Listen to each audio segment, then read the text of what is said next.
อคนสวยทำงานตึกสูงกับหนุ่มลูกทุ่ง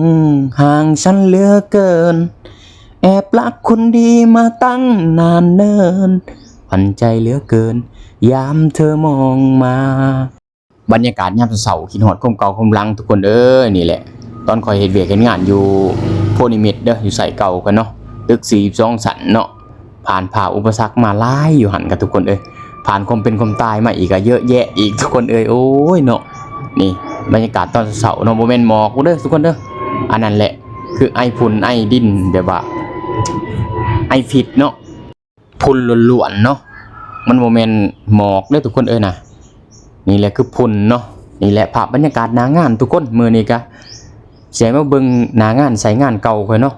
ค่อยถ่ายคลิปนี่ก็ไว้ถ่ายไว้ด้นแหละนี่เนาะสักโคกในเดินนี่ประมาณ2กิโลทุกคนพุ่น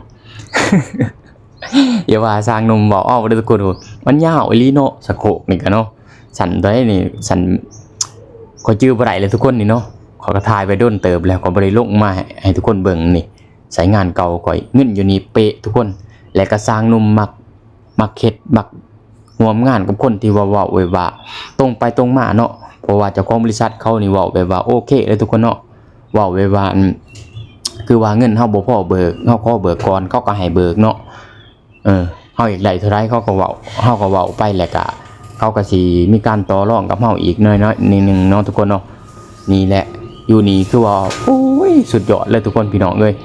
นี่แหละใส่แหลกแหกมานที่ขออยู่กับลูกผีเพิ่นเนาะที่ว่าพอกับลูกผีเพิ่นนี่ทีมงานข่อยก็หาคนเท่านั้นเนาะแต่ว่าจะได้ข่อยก็เอางานอยู่เนาะ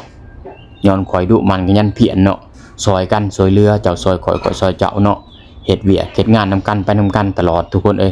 นี่แหละมาหูจักกันอยู่ใส่นี่แหละเนาะเป็นตัวเป็นต้นแบบว่าหูจักกันคักแน่เนาะกับลูกผีเพิ่นลูกผีใหม่ที่ข่อยอยู่นำคู่มื้อนี่ทุกคนยอมรับเลยว่าเขาก็ดีเนาะมีหยังกับแบ่งปันกันเนาะความหูเล็กๆน้อยๆก็ซอยเรือซึ่งกันและกันนะทุกคนโอเคนะอยู่นี่โอ้ยข่อยก็บ่เคยพอเคยเจอกันจักเทื่อเนาะแบบว่าข่อยก็บ่เคยเห็นว่าข่อยก็บ่เคยเจอแบบว่าเจ้านายที่ว่าหมู่ร่วมงานที่ว่าดีๆนะทุกคนลูกพี่ที่ว่าดีๆนี่ก็บ่มีเนาะนี่แหละมาเจอมาพอกันอยู่ใส่นี่แหละทุกคนนี่แหละเพราะว่าเฮาเห็นกันมาแต่ด้นแล้วเนาะจังได๋มาร่วมงาน